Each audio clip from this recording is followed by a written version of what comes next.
não queremos nada de diferente do que as outras pessoas esperam também. Comunidade de terreiro é um espaço de dignidade, de benfeitoria. Religião é aonde a pessoa coloca a sua fé. Então, umbanda, candomblé, tambor de mina, catimbó é religião.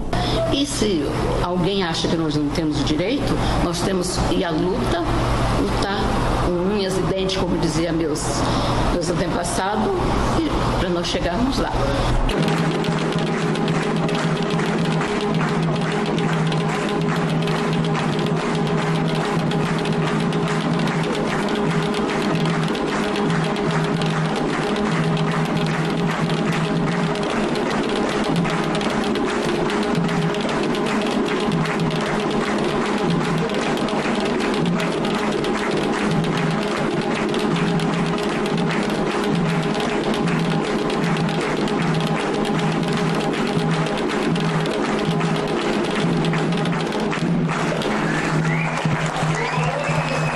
Olá, eu sou Cláudia Alexandre e essa é a voz das religiões afro.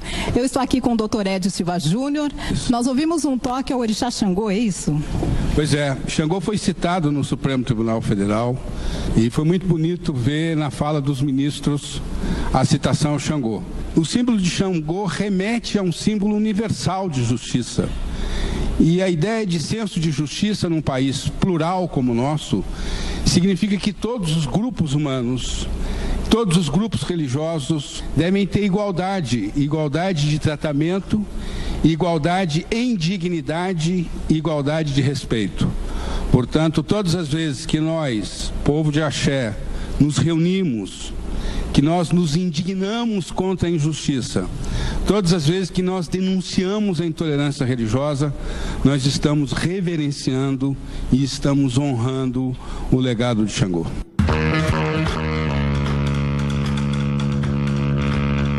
Mais uma vez, nós estamos aqui, então, para fazer valer o direito de resposta e fazer valer a democracia e a liberdade religiosa. Somos diferentes, somos diversos, mas somos iguais em direitos e no exercício da cidadania. A intolerância religiosa atribui às religiões afro-brasileiras a causa de todos os males da humanidade. Esse discurso de ódio incita brasileiros a agredir outros brasileiros. A cada 15 horas, um templo religioso afro-brasileiro sofre algum tipo de ataque. Fundamental importância essa vitória para dizer aos meios de comunicação que nós estamos atentos a partir de agora. E essa luta não é das pessoas que estão aqui na frente, a luta é de vocês que foram para a rua, muitos já não estão entre nós, e dizer o seguinte: nós vencemos, respeito é tudo, mexeu com um, mexeu com todos. Muito axé a todos.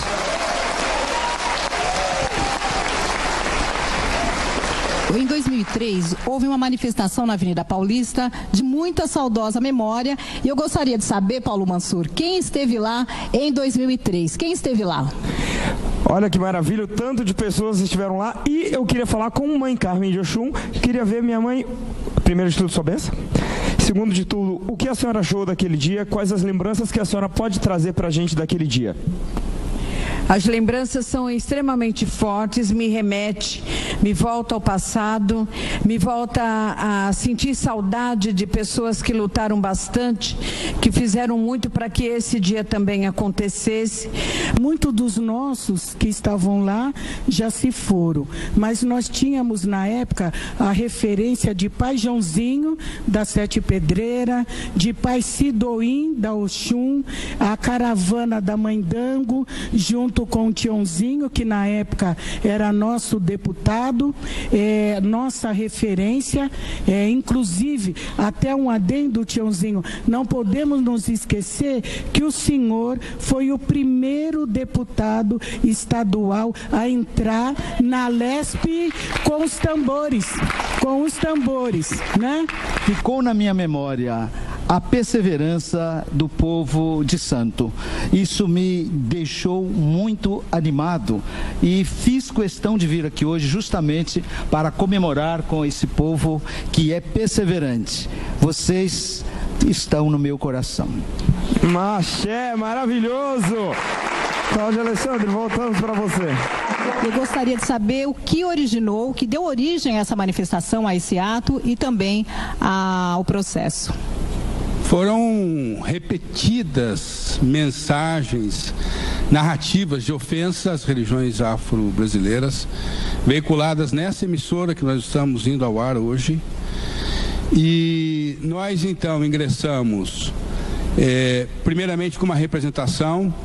O nosso eterno deputado Tiãozinho, do PT, foi um dos articuladores dessa representação. Por meio da representação, esta emissora e a outra emissora, que é parte nação, recusaram um pedido administrativo de resposta e então, em parceria com o Ministério Público Federal, nós ingressamos com um direito de resposta coletivo, que talvez tenha sido uma das ações que mais tempo se prolongou no Brasil, porque na primeira instância ela levou 15 anos para ser julgada e depois mais 2 anos de apelação. E aí nós, então, ao invés de aguardar que os recursos para Brasília fossem julgados, por iniciativa do Ministério Público Federal, nós assinamos um acordo, e é o acordo que garante que essa resposta hoje vá ao ar. Não é uma ação simples, é uma ação de relativa complexidade processual, isto é, quem deve julgar, se deve executar agora, etc. São vários aspectos processuais que normalmente acarretam uma demora maior. Eu fiquei a pensar, foi uma ideia que me ocorreu, se mesmo agora, a essas alturas do campeonato, tanto tempo depois, e já no âmbito do tribunal, se não havia espaço para, quem sabe, a gente tentar um acordo. O professor Edio, e nós nos reunimos também com lideranças, né, das religiões de matriz africana, foi uma conversa assim, muito sincera, muito bacana. Eles disseram que a gente podia tentar esse acordo. Eles liberaram. Eu então liguei também para a parte adversa, para o pessoal ligado à Rede Record, e também aqui eu fiquei muito surpreso porque eu encontrei assim uma acolhida muito grande, né? Achei que eles estavam assim muito dispostos a conversar, gostariam de saber quais seriam os termos do acordo.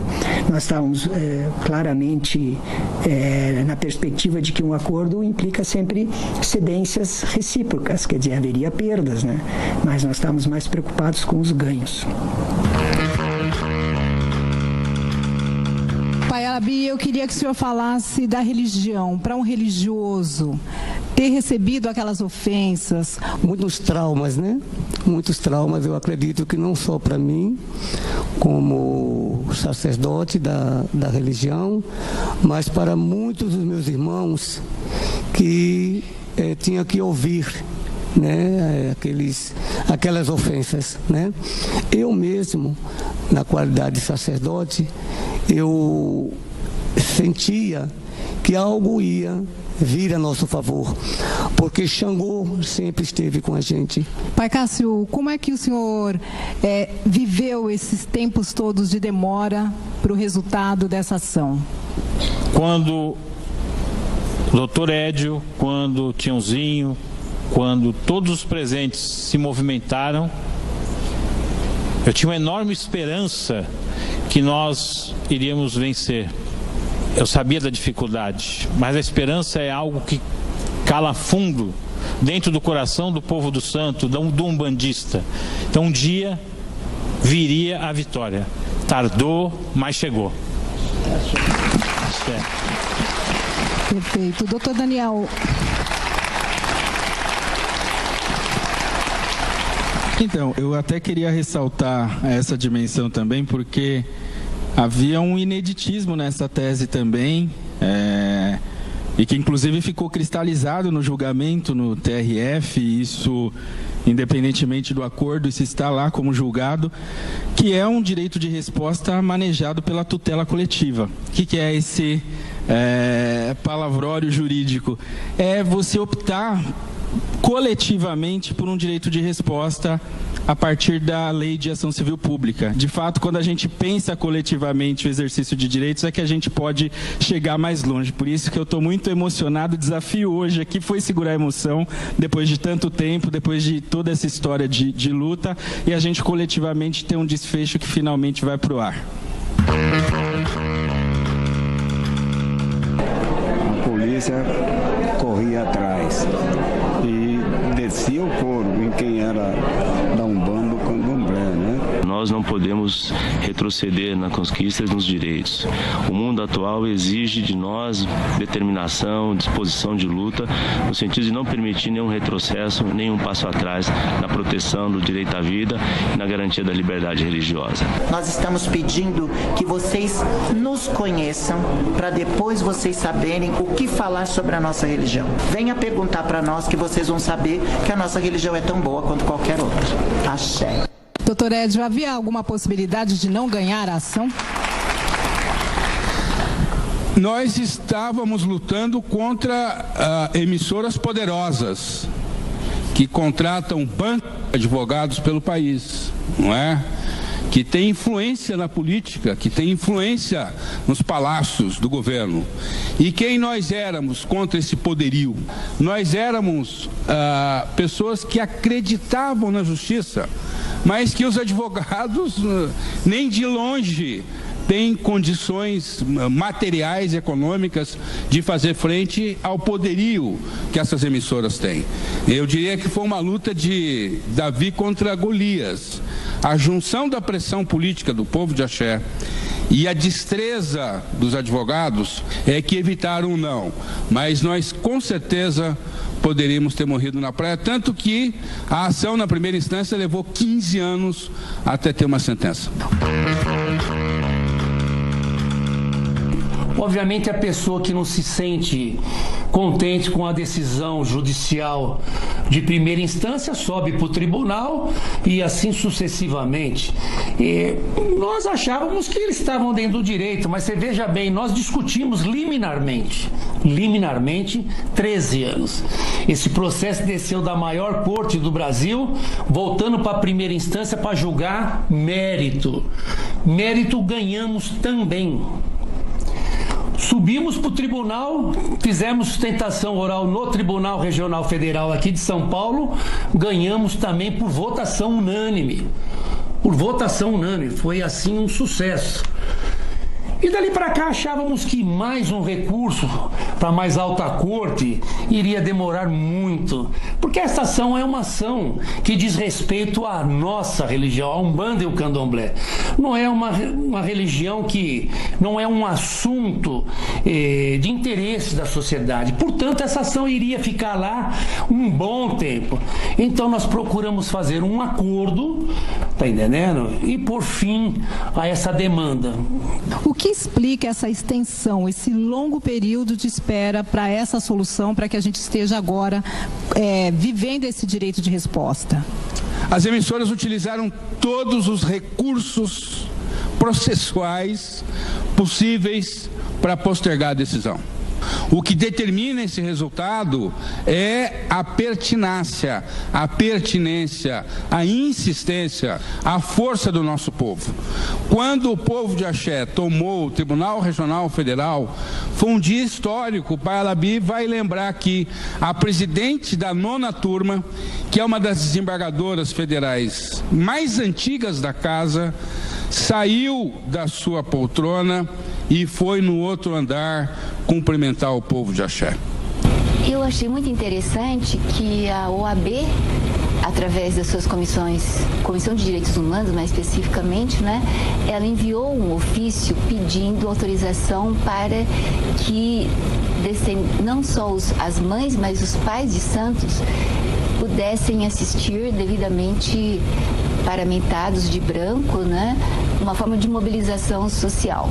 Isso foi autorizado pela presidente e eles ficaram num auditório, não no próprio recinto do julgamento, mas com telões. E foi um momento histórico, a gente considera isso como um movimento histórico, aqui no tribunal também, né? É interessante nesse processo que ele permite um enfrentamento de várias questões constitucionais, né? A liberdade de expressão, o direito à imagem, o direito à honra.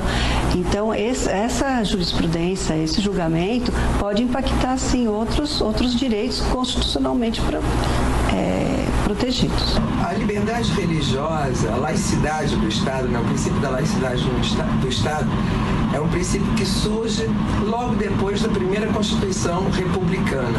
Não se deixe abater pela opressão e lute pelo seu direito, porque ele está acima de tudo. O direito que você tem de professar sua fé, o direito que você tem de praticar o rito de sua fé, o direito que você tem de expressar a fé que você tem, ela é igual para absolutamente todos e ninguém pode impedir isso. Bom, eu vou perguntar para todos o que mais precisa ser feito para que a gente acredite sempre na justiça de Xangô. Cada vez mais a gente não pode deixar passar. Então, mais do que a gente está fazendo aqui hoje é fundamental, que a gente sim se encontre mais, mas cada vez mais pensando várias dimensões, quando a gente pensa o racismo religioso, quando a gente pensa outras questões também, para que a gente não deixe passar. Pai Alabi, o senhor. Eu queria dizer o seguinte, que a nossa religião, né, o nosso candomblé, é um candomblé de todos, do negro, do amarelo, do branco. Veja quantos brancos tem aqui e quantos brancos têm defendido a nossa religião. Então, houve essa mudança muito grande nas nossas casas de candomblé. E não sei se fugir da sua pergunta, mas isso aqui estava aqui dentro e eu precisava falar. O senhor, Pai Cássio. Para que a força de Xangô se faça valer, é necessário que cada um de nós aqui presentes, foi necessário que aqueles que já se foram, será necessário que aqueles que virão tenham fé.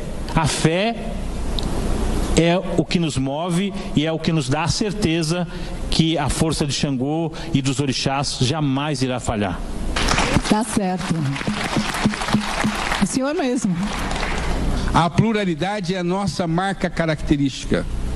Isso não nos faz diferentes nem inferiores em relação a qualquer outra religião. O que nós vamos fazer com essa pluralidade é que pode nos fortalecer. A maioria da macumba hoje, inclusive eu constatei isso em estatística, é branca. E esses brancos, quando são identificados no trabalho, na universidade, etc., com a macumba, vão ser tratados que nem preto, porque a marca que eles trazem é a marca da religiosidade de preto. Então nós temos que fortalecer a nossa unidade, temos que fortalecer a unidade com a Umbanda, temos que fortalecer a unidade própria, inclusive dentro do candomblé. É todo mundo macumbeiro, nego. Eu quero agradecer ao Pai Cássio, Pai Alabi, Dr. Daniel, Dr. Edio Silva Júnior. Eu agradeço a oportunidade, parabenizo, porque também fiquei orgulhosa, porque eu também sou uma sacerdotisa de Umbanda e porque os meus filhos, o meu povo também esteve sofrendo junto. Obrigada, gente. Boa noite, bom descanso. E tem mais religião afro. Nos próximos programas... Não é só a violência das pedras que são jogadas na rua, no xingamento, a perseguição de se um artista se fala, eu sou de orixá. O sino da igrejinha faz Belém, blém, blão. O sino da igrejinha faz Belém, blém, blão. Religião é aonde a pessoa coloca a sua fé. Então, Umbanda, Candomblé, Tambor de Mina, Catimbó é religião. E dentro dessa cultura, nós temos muitas iás e babás que protegem as escolas de samba.